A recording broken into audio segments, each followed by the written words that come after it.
रायगडावर एक हिरकणी बुरुज आहे. का बरं त्याला हिरकणीचं नाव दिलं गेलं असेल?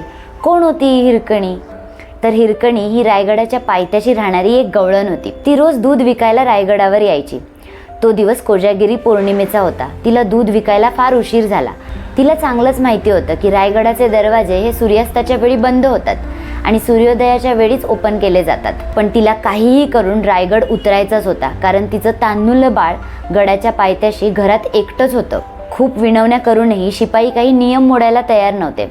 त्यामुळे तिने रायगडाचा एक कडा उतरून खाली जायचं ठरवलं. हा असा बेलाक कडा की त्यावरून फक्त पाण्याची धार खाली येऊ शकते आणि वारावर जाऊ शकतो. हा कडा उतरताना तिला खूप संकटांना सामोरं जावं लागलं. तिचं अंग खरचटलं, साडी फाटली, पण बाळाच्या ओढीने ती कडा उतरलीच.